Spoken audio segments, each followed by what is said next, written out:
Theta समष्टि बानायनानै देखायथों medical college बानायथों tribal university बानायथों दिनै इलेक्शनखौ थि मथे फाथिथों रन्जु दैमारिखौ बख'थों आरो जाहारबारियाव बन लायनो थांग्राफोरखौ बुथारबाय बिथांमोननोबो जास्टिस होनो हायाखै साख्रि बाख्रि होनाय खोथा दंमोन बिथांमोना दाबो होनो हायाखै Oh my God. आरो एनडिबि खौबो रायलायहोबाय थानो बिराद नाजाबाय थानाय जादों दा बेवहाय बिथाङा बिदि बेसलेस बाथ्राखौ बुंनो नाङा दा दिनैहाय जा सरकार प्रमद बर'नि दैदेननायाव जाबाय थादों बेवहायथ' बिराद निरिह मानुखौ दिनै बुथारगासिनो दं What? बयनिसिमबो खुलुमनाय बावहरनाय थाबाय लोगोसे बिथां इएम रनजित बसुमतारी नोंथांनिसिमबो रोजा रोजा खुलुमहरनाय बावहरनाय थाबाय तो मोनसे बाथ्राखौ आं बुंनो लुबैदों इएम मिस्टार फेरेंगा बसुमतारी सरकाराव थायोब्लाथ' नोंथांमोना ससियेल मिडियायाव बुंजानांगौखौ खोमा बुंजासे खोनासंनांगौ जायो नालाय तो बाथ्राया जाहैबाय मा नों जुदि आंखौ बुंदोंब्ला आंबो मालाय नोंखौ मानो बुङा लाफानो थानो निश्चय बुंखागोन सेम बेफोरबायदिनो बिपिएफ दोलोनिफ्रायबो दिनै प्रहलाद बसुमतारीनो प्रहलाद ब्रह्मनिफ्रायबो जोङो माखासे बाथ्रा टाइटेला उल्टां फाल्टां जानो हागौ सरि क्षमाखौ बिदों प्रहलादनि बिथांनिफ्रायनो माखासे बाथ्राखौ खोनादों नैबे रनजित बसुमतारीया खाय लुदोंना एसे गारायखौ ओंखायनो दिनैहाय बिपिएफनिफ्रायबो माखासे बिनि फिन जाथायखौ होनायखौ जों नुदों बा खोनादों माने आं जोबथारनायाव होगासिनो दङ बेखौ सिगां आं नैबे इएम बाबुनिखौसो एसे बुंग्रोनि आङो इउपिपिएल पार्टी हिसाबै आं गाज्रि मोना थिगैनो दं नाथायबा बे फेरेंगाखौ इएमखौ बेखौ मा एसेबो गोसोआ बोरैबा मोनो इउपिपिएलनि इएमफोरखौ कयेकजन नङा बहुतजोंबो आं रायलायो मैयाबो आं लोगो लाना फैदों इएम कयेकजनखौ रायलायनाबो फैदों सावरायनानैबो फैदों साहा पानि था सुमलि सेन्थाय जाना फैदों आङो मोजांबो नाङो कयेकजनजों सावरायनानै नाथायबा इएम रनजित बसुमतारीनि माखासे भइस माखासे राव माखासे बिनि बाथ्रा बुंनाय बिनि कयेकटा वर्डफोरा जों बियो मा बुंदों तो दिनैहाय रनजित बसुमतारीया बियो बारा सम आफादाव थानो मोनाखै लिखित भाबे लिरनाबो होजायो बिखौ आफादाव बारा गोबाव थानो मोनाखै जाय हक सानसे साननै आफादाव मावदोंब्लाबो बियो हारिनि थाखाय बर' जाथिनि थाखाय ना खामानि मावदों होननानै एनडिएफबि आफादाव एक्सेप्ट खालामनाय जायो तो बिनि लोगोसे आं नैबे बाथ्राखौसो बुंनो लुबैदों दिनै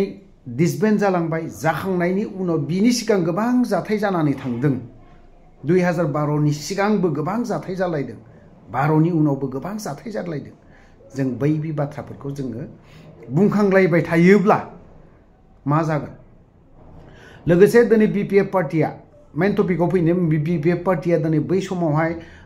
15टा बोसोर बिथांमोना खुंथायाव दङमोन बा दिनै इन्टारिमखौ लानानै बिसोरो इन्टारिमखौ लाफानानै 17 बोसोर नाथाय बावहाय खुंथायाव थानायाव गोबां जाथाय जादों बे जाथायखौ आं खायलुनो बा गाराय खालामफिननो लुबैयाखै एरखांना होनो लुबैफिनाखै रनजित बसुमतारीया बाथ्राखौ बुंदों जाहैबाय दाखालि खौरां बिजोङावहाय बा निउज पर्टेलफोराव जों नुनो मोन्दों बिपिएफ दोलोआ जुदि फैफिनोब्ला ना जौ जुवा माने मा होननानै बुङो बेखौ गावजों गाव सौदलायनाय बा बुथारलायनाय मानाय बै बाथ्राखौ लाबोदों जुदि फेरेंगाया दासिमबो जुदि बे दावदा दङब्ला मानो गोजोन गोरोथाव फैखो नोंबोथ' सासे सिगनेटरिनि दालाय मानसिसो नोंबो दिनै मानो नोङो बै बाथ्राखौ मानो नोङो लाबोफिनखो मानो बुंखो मा खारन दं बेयाव बुंनायनि पलिटिक्सआव बे नङा नों जि जाथाय जाबोबाय जों बेखौ बावनांगौसो दिनै बैफोर बाथ्राखौ जों बुरखांलायोब्ला दिनै नोंथांमोना 4 बोसोरावहाय मानो सोर थैयाखै नोंथांमोननि समावबोथ' दिनैहाय नों खुंथाय थानायावनो नोंनि डिपार्टमेन्टआवनो जागासिनो दङ नोंनि डिपार्टमेन्टआवनो फेन्दा गावफ्लंनायनो माबा माबि जानायनो मानो जानो मोनखो बेफोरो नोंनि डिपार्टमेन्टआवनो आं गुबुन डिपार्टमेन्टखौ बुंथ'ला गुबुन डिपार्टमेन्टखौ आं बुंनो थांला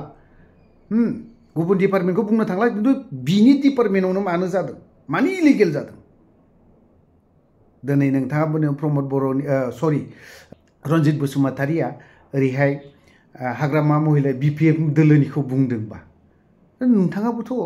मावगासिनो दङ ना बेफोरबायदिखौ दिनै BPF दोलो फैनाय लगे लगे नोंथांमोना BPF दोलोखौ चेन्ज खालामनानै होदों मोनसे मोजां सिन्था खालामनो होदों दिनै UPPLआ दिनै फैदों सरकाराव मोजांबो मोनदों रायजो राजाया बोजबदोंबो परिबर्तननि नामावहाय नाथायबा मोनसेखौ दिनैहाय एखे राहिनो गोलाव सम सालायलांहोयोब्ला दिनैहाय मा जायो लासै लासै गोजान जानो हमो नाथायबा दिनै UPPLआ दिनै माबा जाबाय मा होननानै बुङो पिस एकर्ड जाबाय जानायजों लोगोसे खुंथायावबो फैबाय बास मोजांनि बाथ्रा नाथायबा नोंथांमोननि डिपार्टमेन्टआवनो नोंनि डिपार्टमेन्टआवनो फेन्दा गावनायनो माबा माबि जानाय जाथाय दिनै BPFनि समाव बहाबा माबा मोनसे जादों बेखौ रायखांनानै लाब गैया BPF सरकाराव फैनाय लगे लगेनो जे जौ लोंहोनाय जागोन बाबा फेस्टिभेलखौ खुंनांगौ दिनैहाय नर्थ इस्टआव दिनैहाय नागाफोरा दिनै फेस्टिभेल खुङो बेसेबां गोमग्रामनो खुंदों दिनैहाय जौ लोंनायनि बाथ्राखौ बुंदों मानो GI-टेगआव सोखो मानो GI-टेगआव सोखो दिनै जौ लोंबानो जे जौ फेदुवा जागोन बे खोथा नङा बबेबा पार्टिया जौ फेदुवा जागोन जुवा माबा माबि खालामहोगोन GI-टेगआव मानो सोखो मेइन बाथ्राया बेबो फैयो दिनै बिथांमोना खुंथायाव थानाय लगे लगे BPFआ सरकाराव फैब्लानो जे जौ जुवाजों गोदोसोनानै दोनगोन बे नङा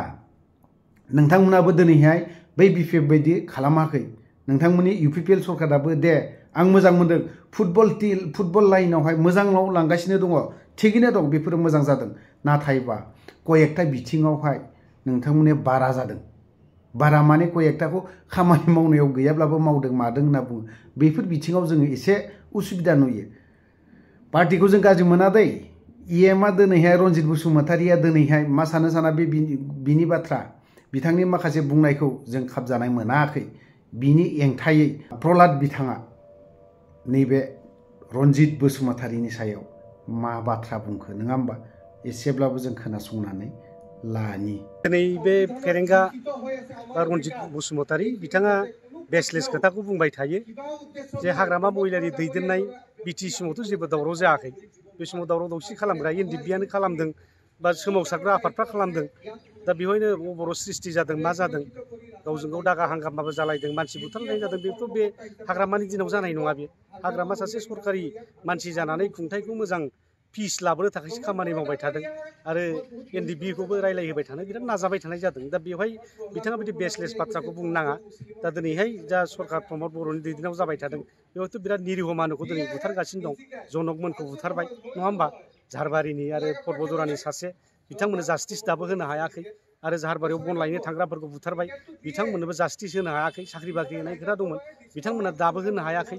दिनै BTR एकर्डखौ बिथांमोना मावफुंनो हायाखै बिथां लाजिनांगौसो दा सोरबा मोनसे सरकारखौ सालायबाय दावराव दावसि खालामगोन बे मोनसे जुक्ति जानो हायो नामा गतिके दिनैहाय फेरेंगामोनहा मानाव गेदेर बिथांमोनहा दिनै बेबादि बुंनायनिफ्राय गोजानाव थानांगौ आरो बिथांमोना मावनानै देखायथों दिनै BTR एकर्डनि इमप्लिमेन्टेसन खालामनानै देखायथों 60टा समस्ति बानायनानै देखायथों मेडिकेल कलेज बानायथों ट्राइबेल इउनिभार्सिटि बानायथों दिनै इलेक्सनखौ थिग मथे फाथिथों रन्जन दैमारिखौ बख'थों बेबादि खामानिखौ माव बिथांमोना गावसिनि खामानिखौ मावनो नागारै मालायखौसो दिनै समाल'सना खालामबाय थायोब्ला बिथांमोननोबो बुजिबाय बिथांमोना सासे अजय्य राजनितिक नेता बिथांमोना रायजोफोरनो मालाबाबो जास्टिस होनो हानाय नङा रायजोफोरखौ थगायनायानो बिथांमोननि खामानि दिनै इउथ्सफोरखौ थगायनायानो बिथांमोननि खामानि फरायसाफोरखौ थगायनाया बिथांमोननि खामानि दिनै रायजो राजाफोरखौ थगायनायानो बिथांमोननि मोनसे प्रायर एजेन्डा होननानै दिनै जों बुंनो हायो